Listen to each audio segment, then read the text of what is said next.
भारत माता की, भारत माता की, सोमनाथ भगवान की, सोमनाथ भगवान की।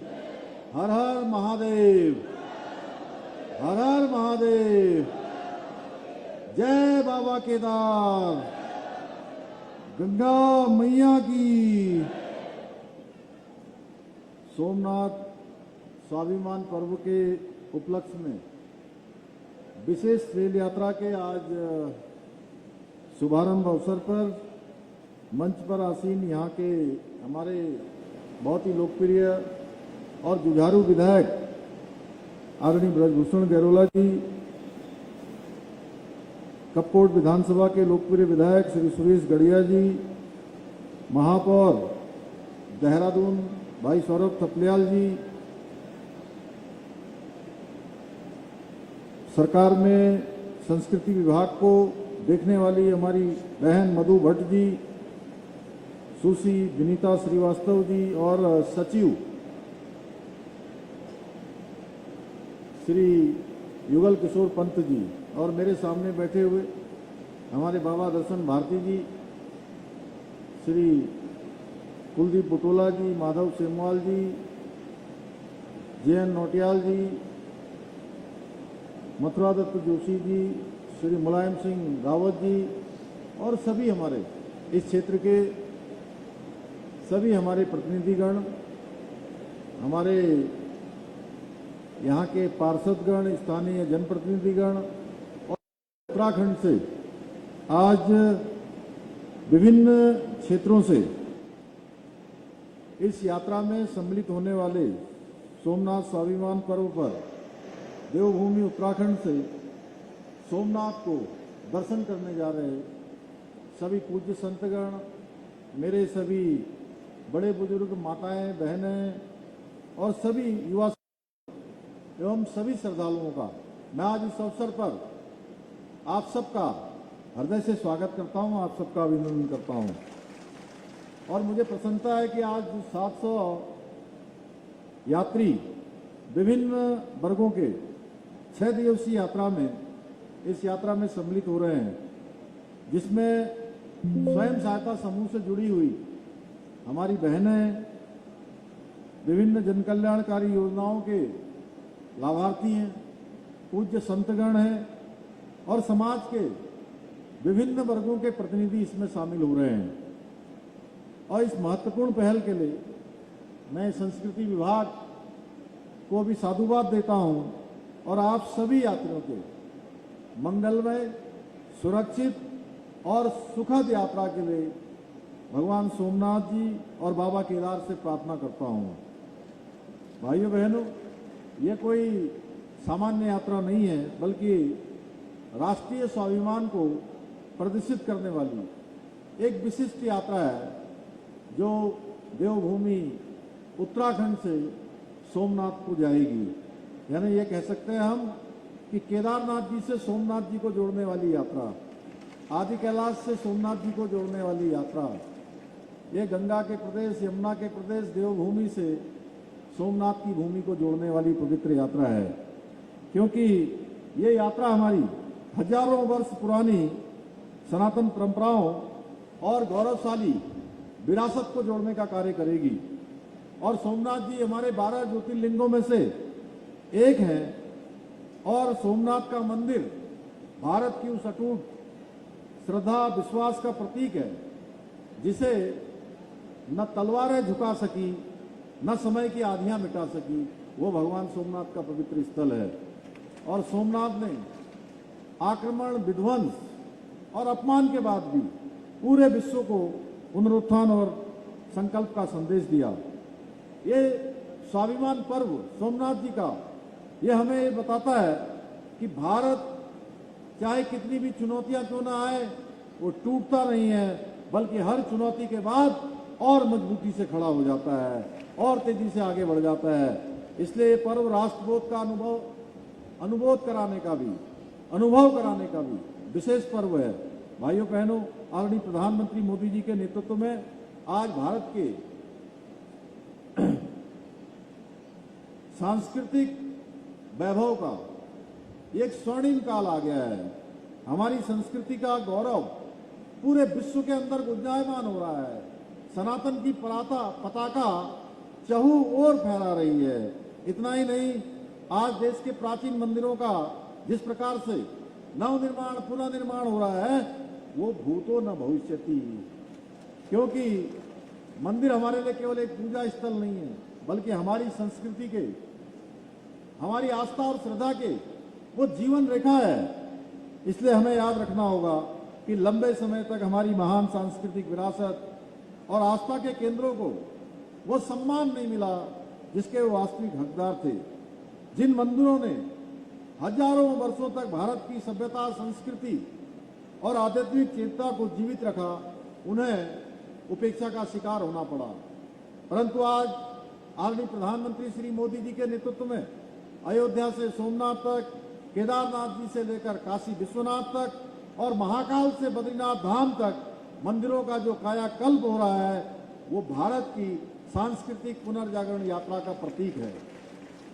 पहले मंदिरों के अस्तित्व पर आप सबको याद होगा, एक समय भारत के मंदिरों पर, उनके अस्तित्व पर, सम्मान पर प्रश्न चिन्ह उठाए जाते थे और आज भारत के मंदिरों के गौरव और भव्यताओं का उत्सव मनाया जाता है। जब मैं यहाँ आया, सच में मैं आप सबको देखकर आप सब इतने जोश से नारे लगा रहे थे, इतने प्रफुल्लित थे। सच में यही जो है हमारी भव्यता का उत्सव है। हमारे सनातन की भव्यता का एक शानदार उदाहरण सारी दुनिया के समक्ष है और यही भारत के बदलती हुई तस्वीर है। भाइयों बहनों, आदरणीय प्रधानमंत्री जी की प्रेरणा से हमारी सरकार भी देवभूमि को विश्व की आध्यात्मिक राजधानी बनाने के लिए और उसको उस दिशा में स्थापित करने के लिए निरंतर कार्य कर रही है। जहां हम केदारखंड, माधवखंड के सभी मंदिरों के सौंदर्यीकरण के लिए, उनके विस्तारीकरण के लिए काम कर रहे हैं, वहीं यही देहरादून के हरिपुर कालसी में यमुना तीर्थ स्थल के पुनरुद्धार का कार्य बहुत तेजी से आगे बढ़ रहा है।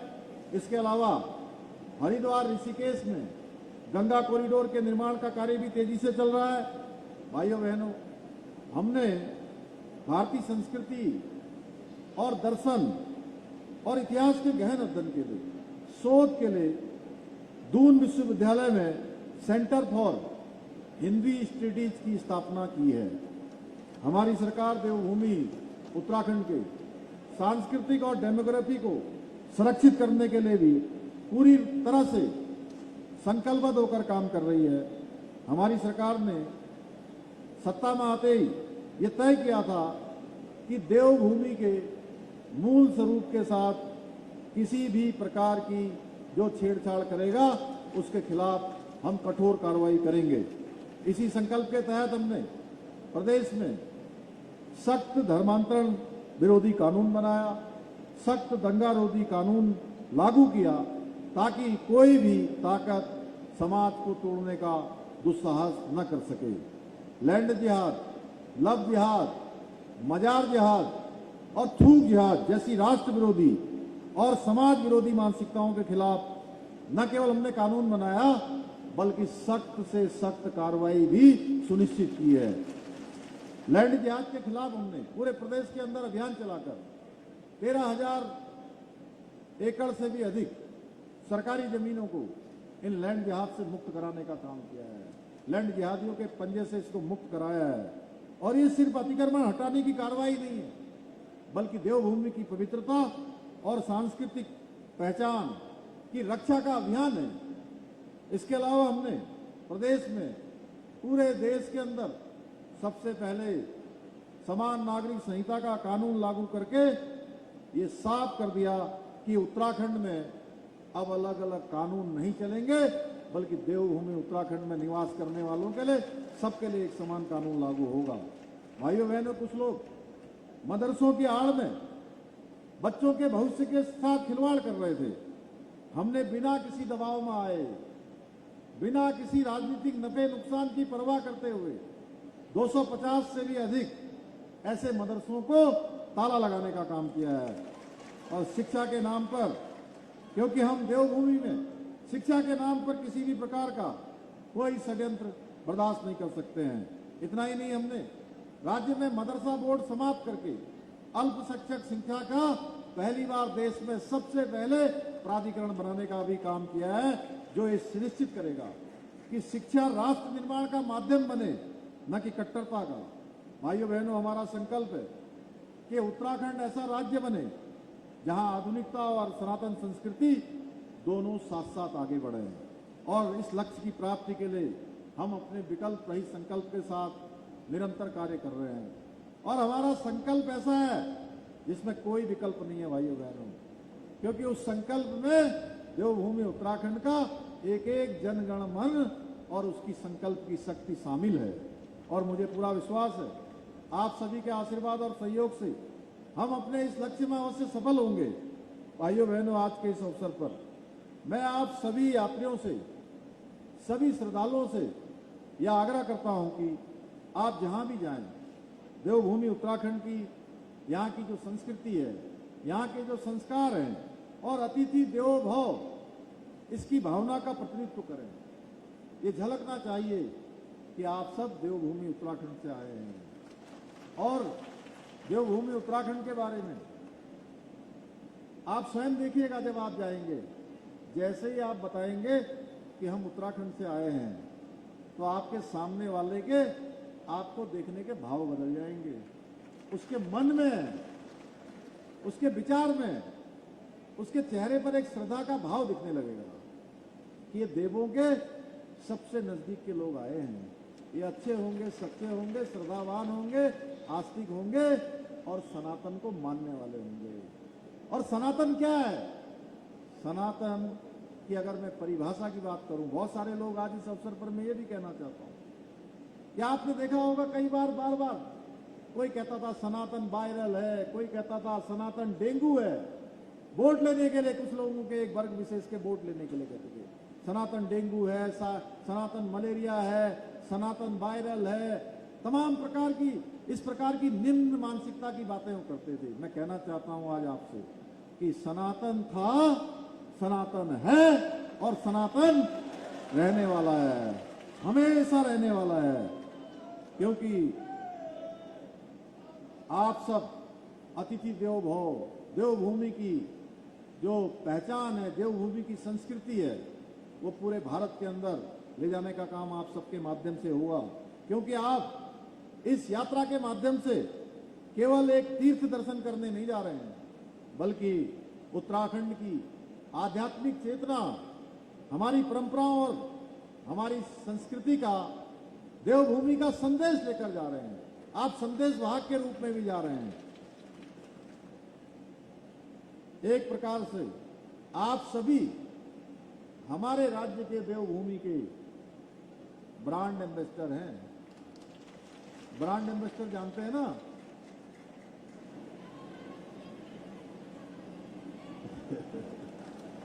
इसलिए अपने आचार से, विचार से, व्यवहार से, अपनी सादगी से, अपनी सच्चाई से, अपनी ईमानदारी से, अपनी सरलता से आपने सभी ने अपनी यात्रा के दौरान विशेष ध्यान रखना होगा।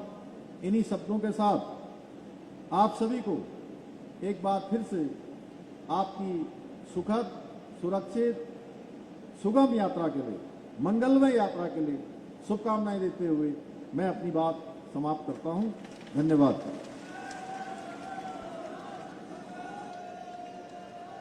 बहुत बहुत धन्यवाद माननीय मुख्यमंत्री जी, और आपकी ही प्रेरणा है, आपका ही मार्गदर्शन है। बस कुछ क्षण और शेष है, जब हरी झंडी दिखाई जाएगी इस ट्रेन को मैं निवेदन करूंगा माननीय विधायक